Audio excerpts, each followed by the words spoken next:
Welcome to Jerusalem Unplugged, the only podcast dedicated to Jerusalem, its history, and its people. Your host, Roberto Mazza, will bring you guests discussing their relationship with the Holy City. A journey through history, society, feelings, and hopes for the future. Follow the podcast on all social media platforms at Jerusalem Unplugged.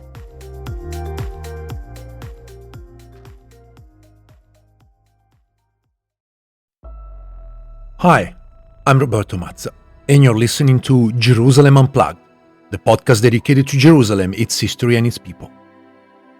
It's with great pleasure that today my guest is Professor Mkhaimar Abusada. Mkhaimar is currently a visiting lecturer in the Political Science and Middle East and North African Studies program at Northwestern University. Mkhaimar was previously an associate professor of political science at Al-Azhar University in Gaza, and the former chair of the university's political science department. Mkhaimar's primary research topics include Palestinian politics and the Israeli-Palestinian conflict.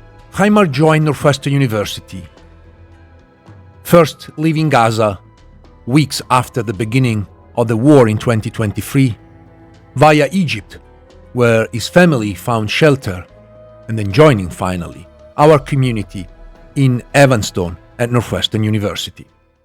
First things first, Mkhaimar, welcome. Thank you. My pleasure to be here.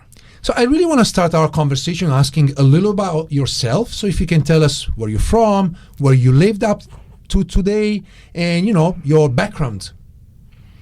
Thank you, Roberto. My name is Mkhaimar Abusada. I'm a Palestinian academic and here a visiting scholar at Northwestern University. I was born and raised in the Gaza Strip, and that's where I got my basic education and got my first degree at Birzeit University in the West Bank. And after that, I came to the U.S. where I pursued my graduate work, graduated from University of Missouri, Columbia, with a PhD in political science in 1996. And after that, I went back home and started teaching at Al-Azhar University all the way from 1997 all the way until the eruption of the war between Hamas and Israel, and then was evacuated with my family from Gaza into Egypt. I started working at Northwestern University October of this year under a program called Scholars at Risk. And I really want to pick up from what you just said now. So, Mkhaimar, you left Gaza at the beginning of the war. So I really wanted to start our conversation talking about those dramatic days. Can you tell us more about the early days of the war and your journey to safety? Well, October 7 was a big day. It was the day that Hamas and other Palestinian groups carried out an attack against Israel, invaded the southern communities of Israel, and killed many Israelis, also kidnapped, I believe, 252 Israelis on that day. To me, I was sleeping on that Saturday morning. It was a day off for me. We don't work on Fridays and Saturdays. So my wife came and woke me up on that morning, telling me that there is a big thing is happening. The sounds of rockets being fired against Israel, basically, that was one of the things that we woke up on. My wife woke up early that morning because my little daughter was going to school. So my wife usually is the one who ends up getting up early to prepare her for school. So I woke up and not knowing what was happening until we turned on TV and we started to gather news about the big attack that took place at 6:30 on the morning of that Saturday, October 7th. And from that moment, everything has changed. Our life has never been the same from that moment. 6 days after that day, October 7, we were instructed by the Israeli army to leave the north of Gaza all the way to the south of Gaza, meaning that more than 1.2 3 million Palestinians who are housed in the north of Gaza were instructed to leave to the south, which included myself, my family, my siblings and their families.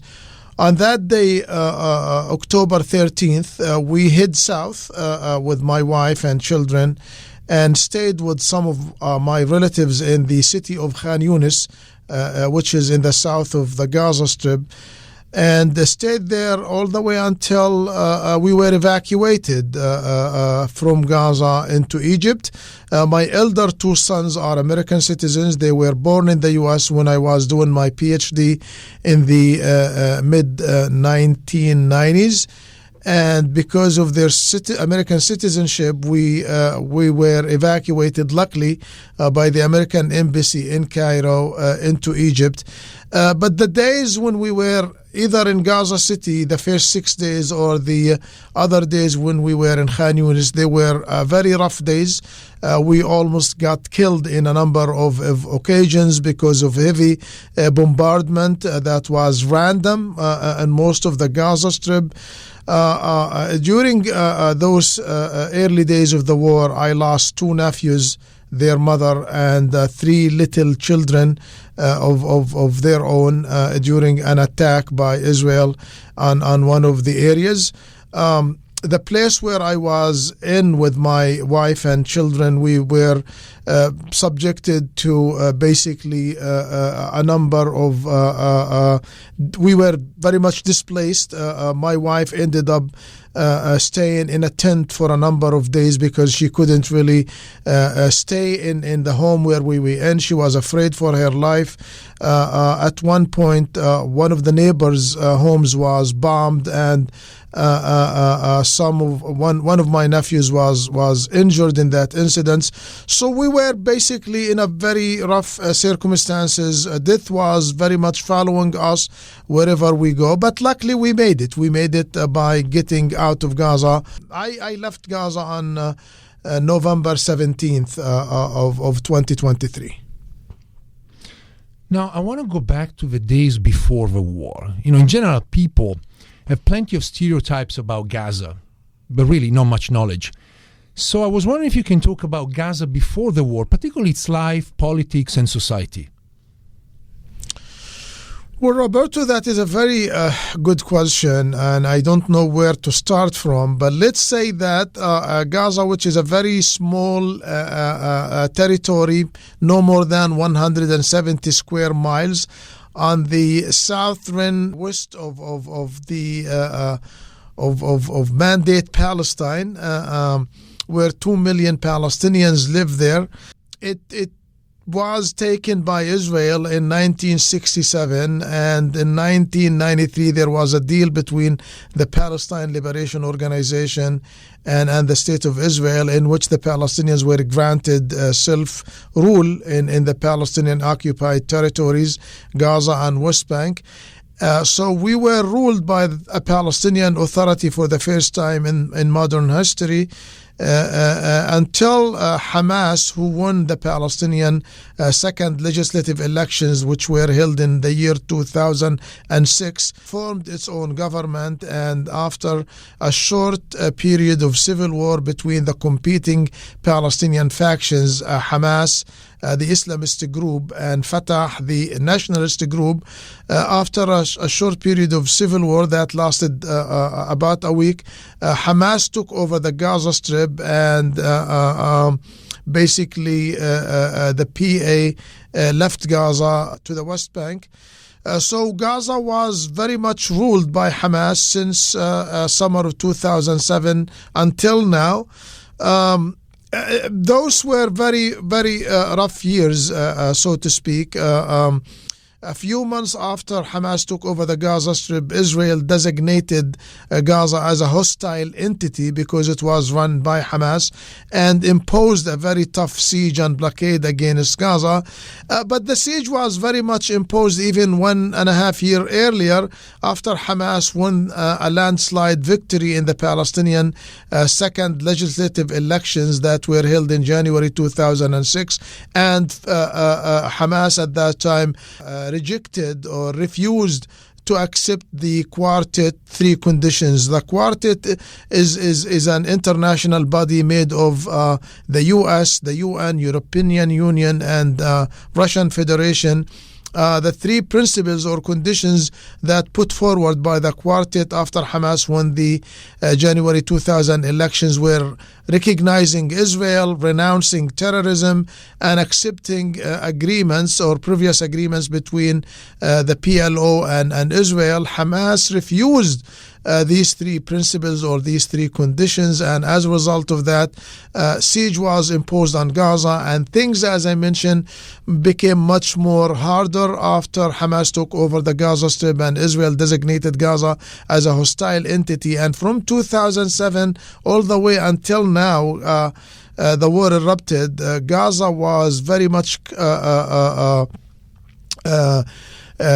classified as the largest open-air prison on earth, because with more than 2 million people disconnected from the outside world,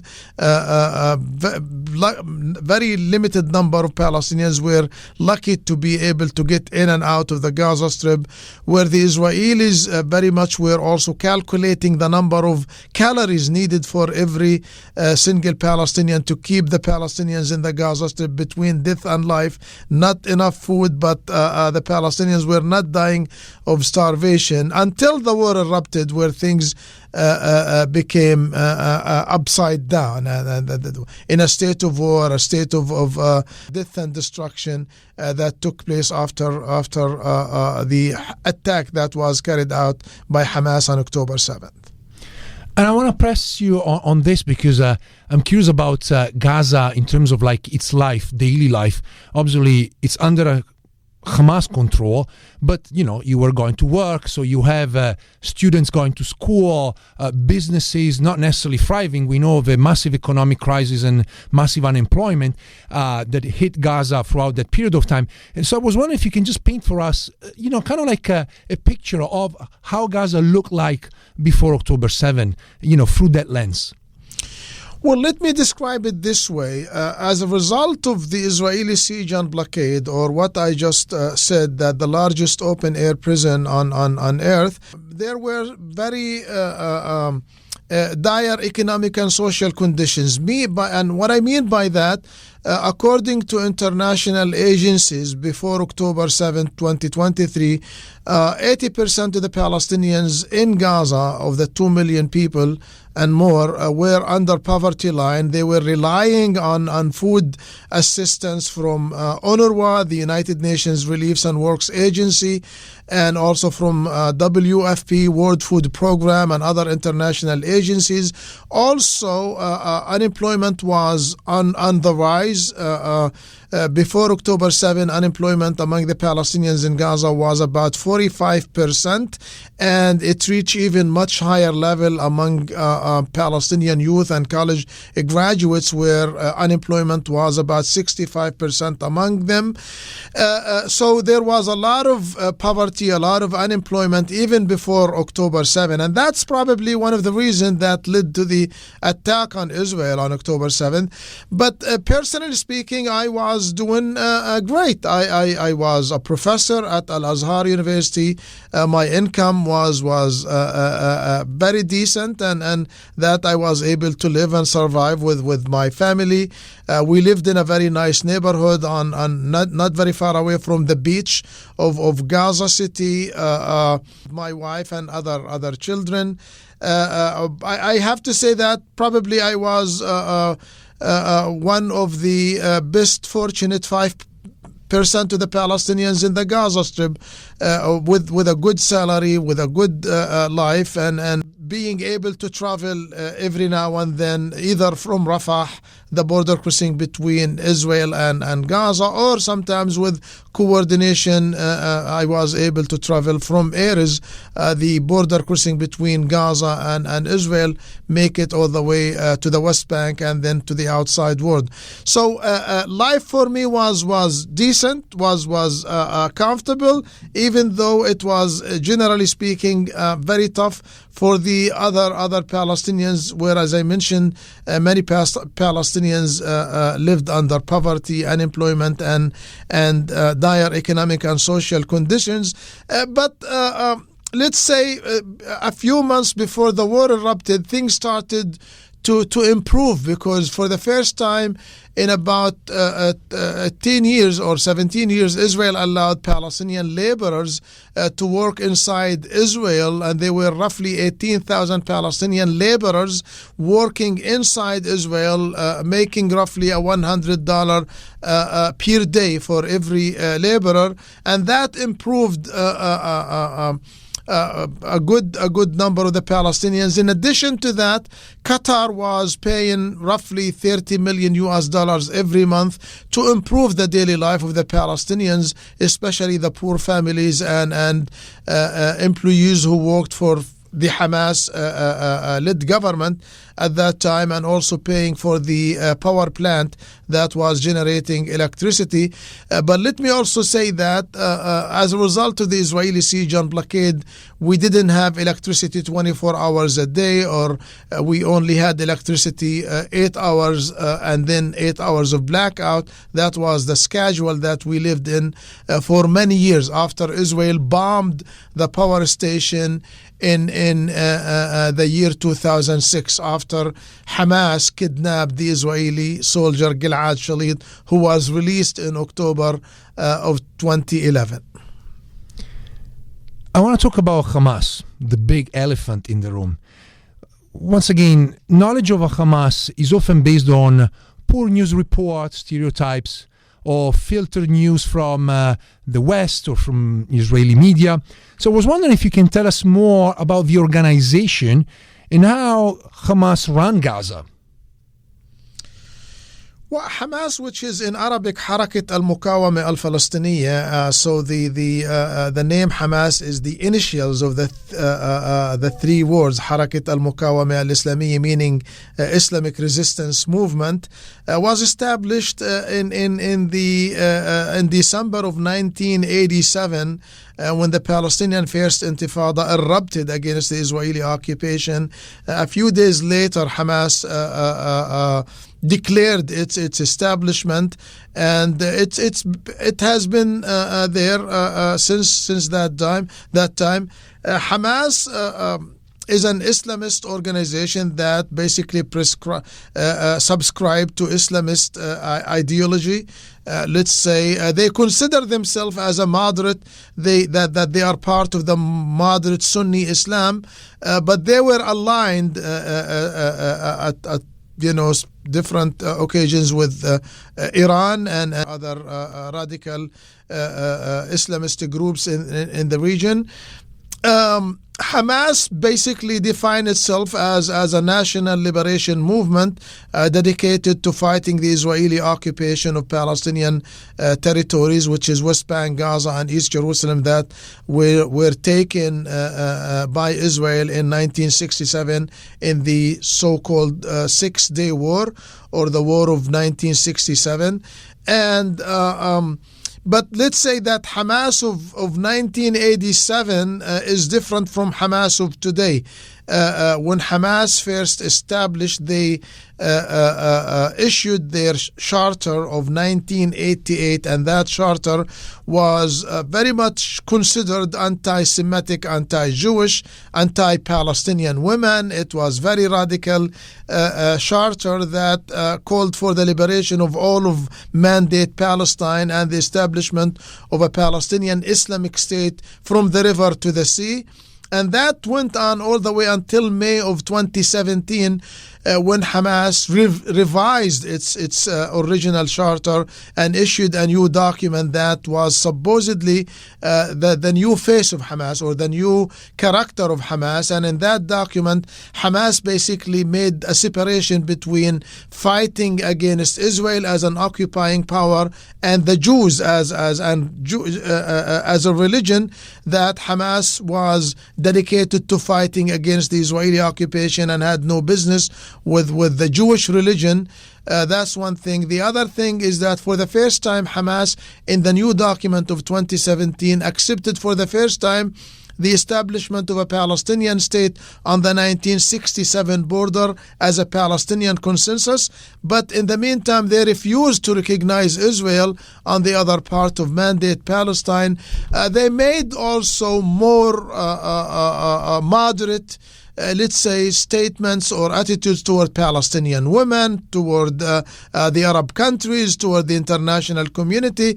But unfortunately, that document that was released by Hamas in May 2017 didn't really make a big difference. Still, Hamas was classified by the United States, much of Europe, and much of the international community as a terrorist organization. And maybe that is probably part why Hamas carried out the attack on October 7 of 2023, that basically, in spite of the fact that Hamas made a lot of moderation in its 2017 document, but that wasn't basically looked in a positive way by the international community, meaning the US, Europe, and much of the Arab much of the international community, which basically led to the hardliners to take over the movement and put the moderates on the sideline, because it was viewed that the moderates could not basically sell their argument to the international community. And that's why the movement, Hamas, was very much taken by the radicals before October 7. And you mentioned the movement, and I want to mention the people. Obviously, there's always a difference between a movement, the organizations, and the people they obviously rule. And I wanted to pick your brain on something. You talked about this in various talks, particularly here on campus and Northwestern. There have been multiple surveys taken through Palestinians in Gaza, in the West Bank, in relation to Hamas, October 7, the war, the future of Palestine. So first I want to ask you whether we should rely on these surveys. So to what extent these surveys are reliable? And secondly, can you summarize for us the trends that these surveys are highlighting? Let me answer your question in two ways. One thing is that we very much measure Hamas popularity by one of two things. One is by the results of Palestinian elections, and another way measuring the popularity of Hamas through public opinion polls.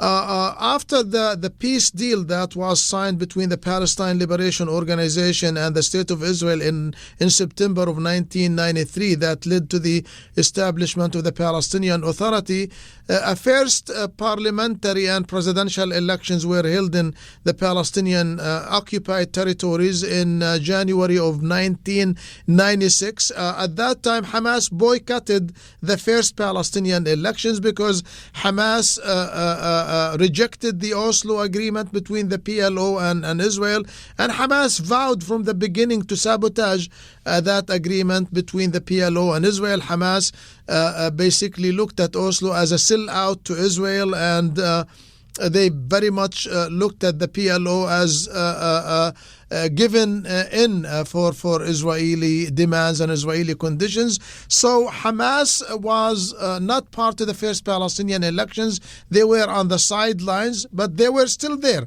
They carried out a number of suicide attacks against Israel, even from the early days of the Palestinian Authority, to try to sabotage the peace deal between the PLO and Israel. But things became much more dramatic after the Palestinian Second Intifada, which erupted in September of 2000 after the failed Camp David peace meeting between the PLO and Israel that was hosted by President Bill Clinton in the summer of 2000, that basically led to nowhere. As a result of that failed peace conference between the Palestinians and Israelis, a second Palestinian Intifada erupted in September of 2000, and Hamas participated in that Intifada in a very violent way. Hamas carried out suicide bombings against Israeli civilians. They launched also rockets against Israeli communities adjacent to the Gaza Strip, or in the so-called Gaza enclave. And that intifada ended with the death of Yasser Arafat in November 11th of 2004, and after the current president of the Palestinians, President Mahmoud Abbas, assumed power, another Palestinian legislative elections were held in the Palestinian territories. That elections were held in January 2006. But before that elections was held, were held in the Palestinian territories, Israel disengaged from the Gaza Strip in September of 2005. Redeploying their army from the Gaza Strip and evacuating roughly 7,000 Israeli settlers out of Gaza. So basically, when Hamas participated in the Palestinian second election in January 2006, Hamas basically convinced the Palestinians that the Israeli disengagement from Gaza in September of 2005 was the result of Palestinian resistance, was the result of Hamas armed resistance against Israel. And the Palestinians, to some extent, were convinced of that, to some extent. And second, the Palestinian Authority, which was established in 1994, was accused of corruption, mismanagement. So in short, when the Palestinian second legislative elections were held in January 2006, Hamas won a landslide victory in the Palestinian elections, and they won a landslide victory in the Palestinian parliament, controlling 56 of the seats out of 132 seats of the parliament. That parliament supposedly representing the Palestinians in Gaza, West Bank and East Jerusalem. And after Hamas won that landslide victory in the parliament, they formed their own government. Now, that is an indication of how popular Hamas was in the year 2000. Now, yes, they won 56% of the seats in the parliament, but at the popular level, their popularity was no more than 44% at that time, because we had a divided electoral system where elections were held 50% proportional representation and the other 50% were on district elections. Hamas won 44% of the popular vote in 2006. But many of those Palestinians who voted for Hamas are not members of Hamas. I know that there were, for example, many Palestinians, Christians, who are based in Beit Lahem, Ramallah, and East Jerusalem, voted for Hamas, not because they are Islamist or they are member of Hamas. They voted for Hamas because the PA was accused of corruption, mismanagement for one thing, and also Fatah was divided at that time. So many Palestinians independents, like in any other country in the world, voted for Hamas.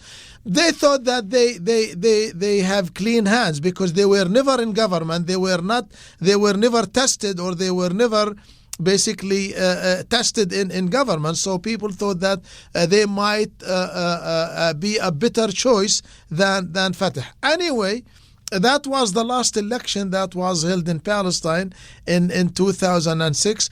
But from that time on, Hamas' popularity in the Gaza Strip was declining because the Palestinians, including myself and my family, who experienced Hamas rule since the summer of 2007 until now, and knew what it means to be ruled by Hamas in terms of basic rights and freedoms, in terms of economic opportunities, and also in terms of freedom of movement.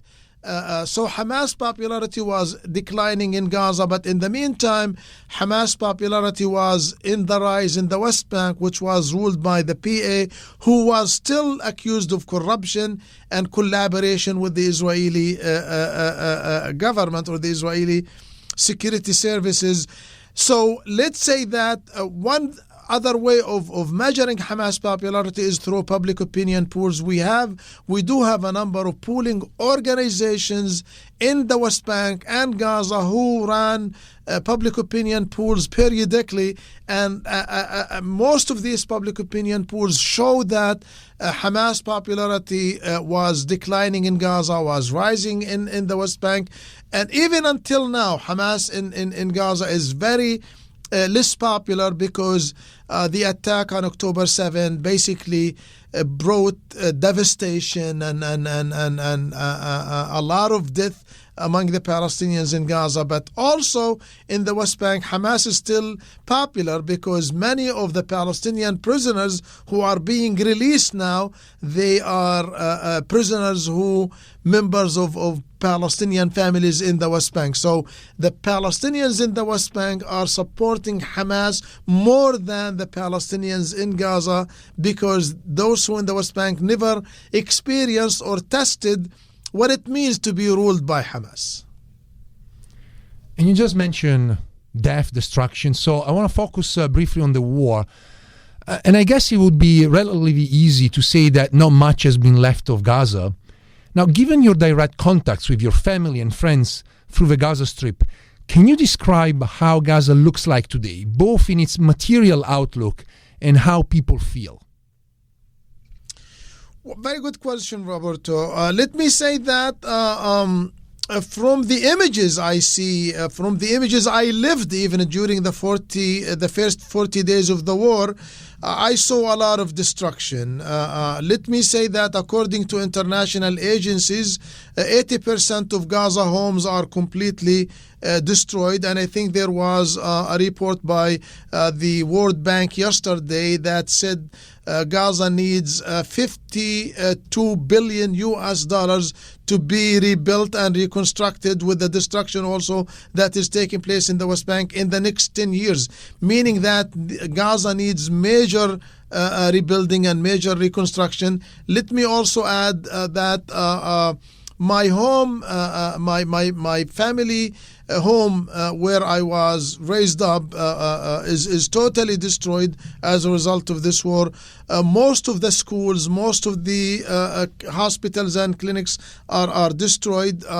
There was very much random bombing and random devastation that was inflicted on almost every part of the Gaza Strip, especially the north of Gaza, where before the ceasefire that was taking place on January 19, Israel embarked on a policy of basically destroying the north of the Gaza Strip, which is Beit Lahia, Beit Hanun, and Jabalia, where very much total devastation. Also, the same thing can be said about the south of Gaza, meaning the city of Rafah, where is total devastation. Let's say that the majority of the Palestinians now live in tents. One part of Gaza was not touched in a big way, is the middle part of Gaza, where 1.5 million Palestinians were displaced in that area. But overall, a lot of destruction, a lot of work is needed in order to basically rebuild and reconstruct Gaza again after this devastation. And I would imagine that that's going to take some time. When I say that, in the year 2014, there was a war between Hamas and Israel that lasted for 51 days, and the destruction and the damage that was inflicted on Gaza is by all means very little compared to what we have seen over the past 15 months.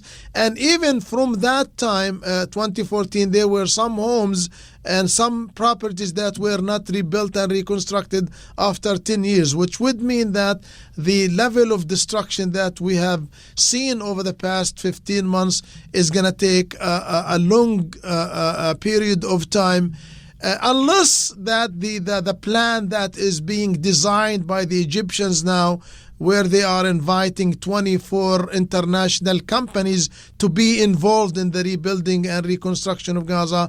Without that, I think it's going to be a long or a delayed process. Otherwise, if Israel allow the Egyptians and these international companies to do what is needed to rebuild Gaza, it could happen within a period of 3 to 5 years. Now, let me ask about what we are experiencing and living now. So as we are recording this podcast, Israel and Hamas supposedly are preparing to transition to the second phase of a ceasefire. So I want to ask your views about the ceasefire agreement in general, but also I want to ask you why, in your views, was not achieved earlier. Now, people blame President Biden, Prime Minister Bibi Netanyahu, Hamas, other entities. Some say that it would have been enough to free the hostages, but we know that is way more complicated than that.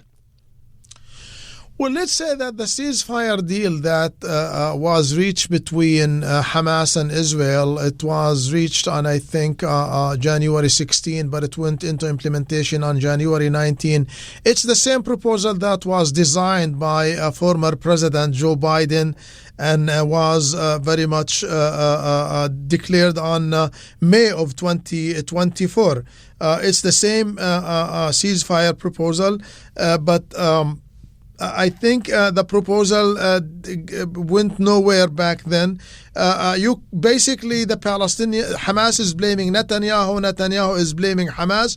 But let's say that the proposal that was laid out by former President Biden in May of 2024 is basically was rejected by Netanyahu, and instead of accepting that ceasefire proposal, Netanyahu invaded the southern city of Rafah on May 7th and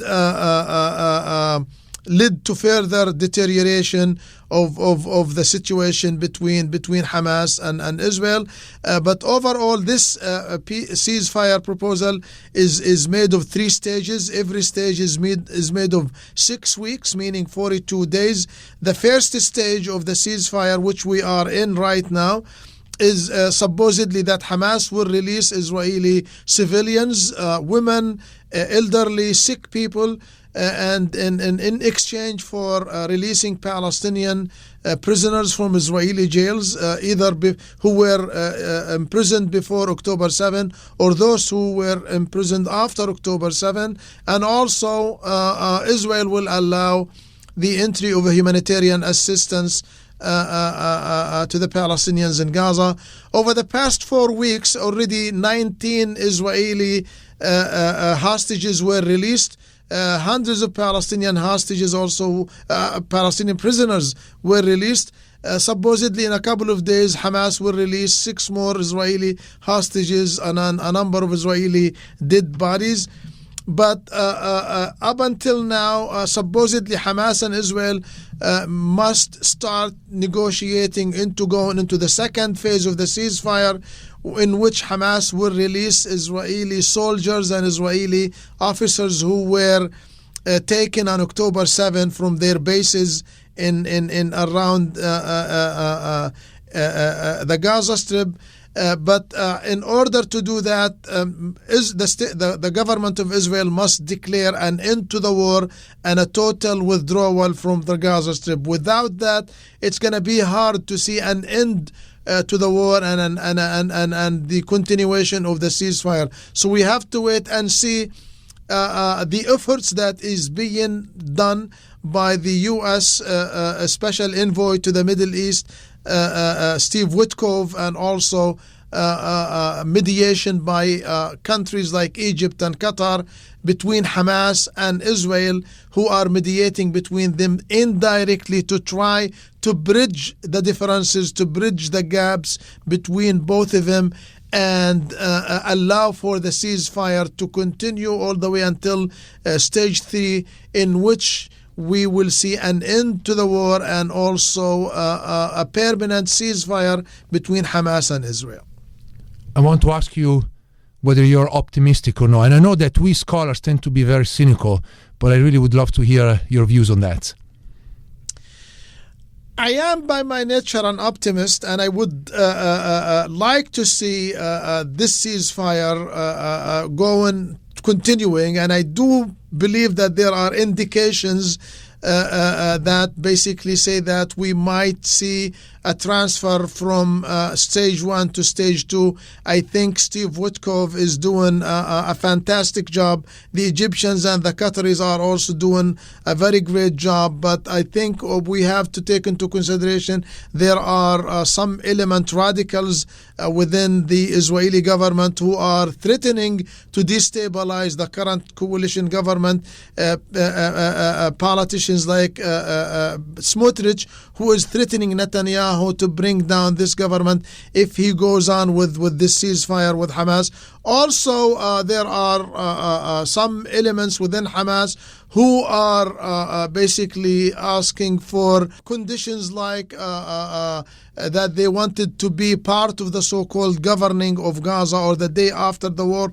If these issues are not settled, it's going to be hard to sustain the current ceasefire. But I think with the help from the U.S., Egypt, and Qatar, we might they might succeed and transform stage 1 into stage 2 and stage 3. Now we need to introduce another big elephant in the room, and that's the outlandish plan mentioned by President Trump in the past few weeks. So, as a political scientist and a Gazawi, can you elaborate on the plans, better saying ideas, proposed by President Trump in relation to Gaza and its future?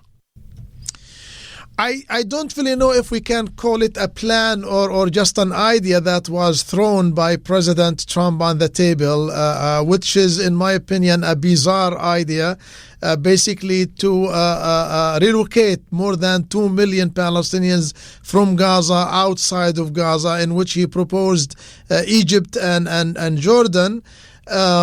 Which they have very much rejected relocation of the Palestinians into their countries. I think President Trump has been saying different things lately. At one point he said that the U.S. would own Gaza. At another point he would say that the Palestinians will have to relocate. They might come back. They might not be allowed to go back. But I think the Egyptians are designing a counter plan in which that Gaza can be rebuilt and reconstructed without relocating the Palestinians outside the Gaza Strip.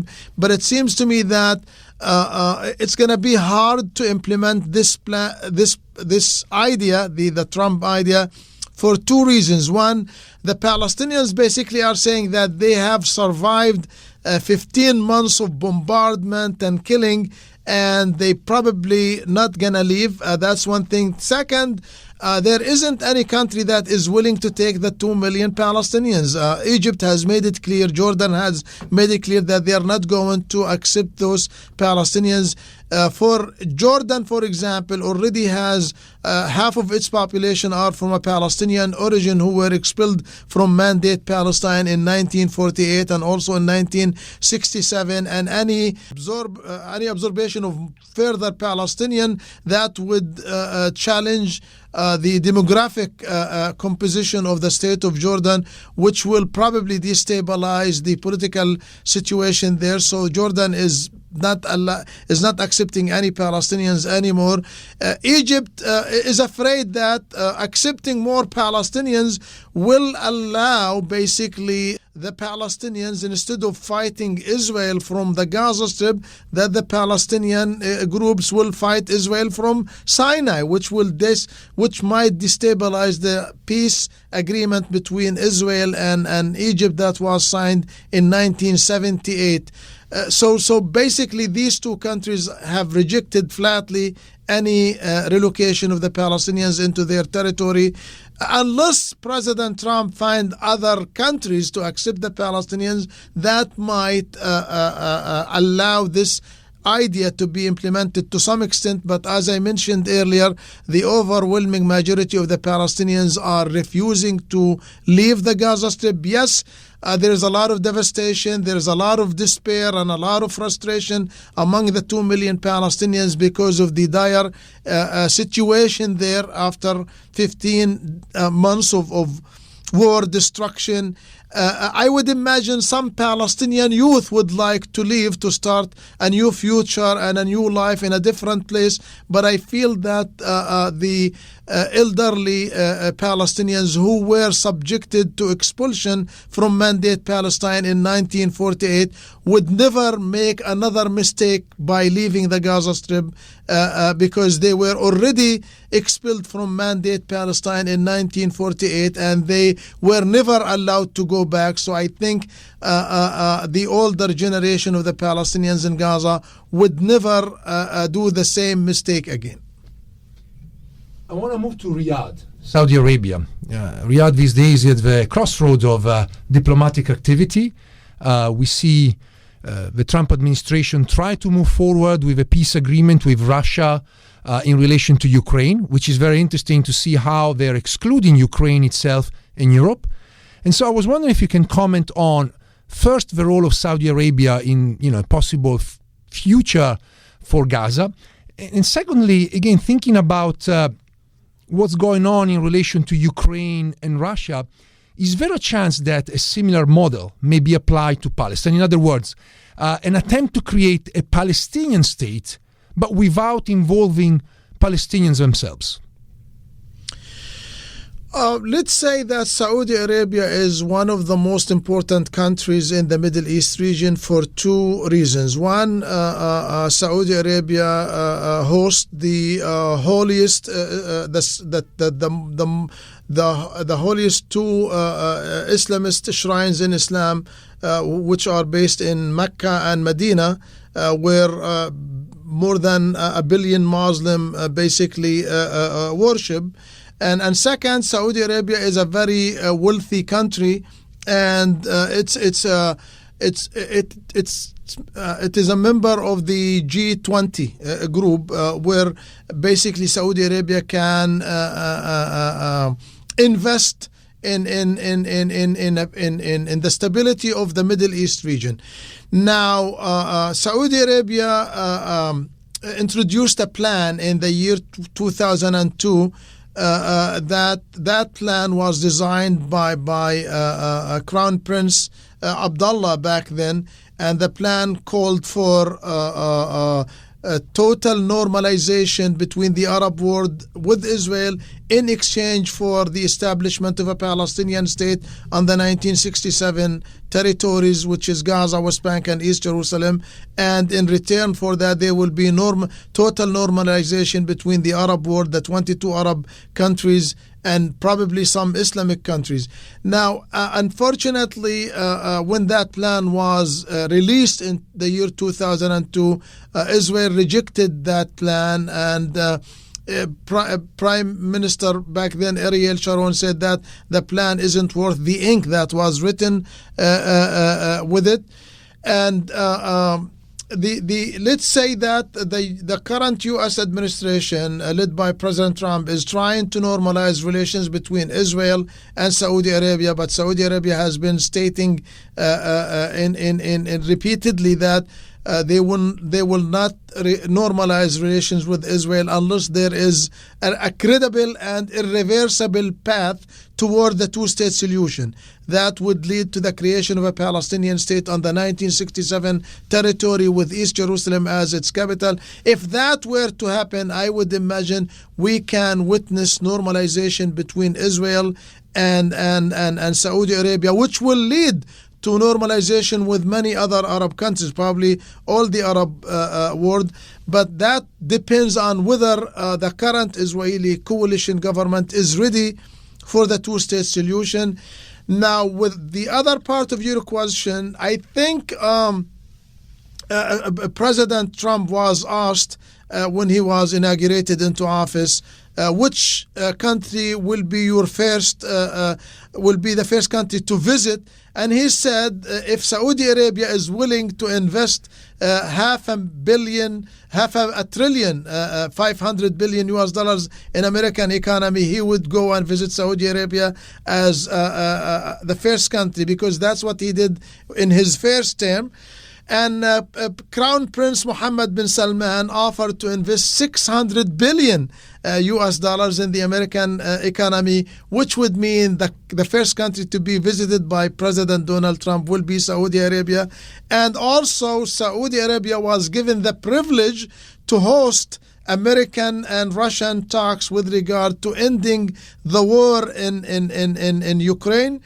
It seems to me that President Trump likes Crown Prince Mohammed bin Salman. He likes to do business with Saudi Arabia, and that's why Saudi Arabia was given this privilege of hosting talks between the U.S. and Russia. But I think Saudi Arabia has a lot of potential to play in the future with regard to the stability of the Middle East region, or with regard to the ending the Palestinian-Israeli conflict, to throw the plan that was basically introduced in the year 2002, or throw the Saudi proposition, which is calling for a credible and irreversible path toward the two-state solution in order to normalize relations with Israel. I have a couple more questions, and I really want to go back to where we started. So your family is safe in Egypt, and I wonder how you see your future. Should the ceasefire turn into something permanent, as we were talking about it earlier? Do you plan to go back to Gaza? That is a very difficult question to answer, Roberto. Let's say that Gaza is my homeland. I was born and raised there, and I will always have a lot of passion for the place where I was born in, the place where I grew up. I have my family, my siblings, my friends. I have all my life was spent in the Gaza Strip. But I don't think that I can go back now. It's a lot of devastation, a lot of destruction, and it just reminds me with the bloodshed that has taken place lately there.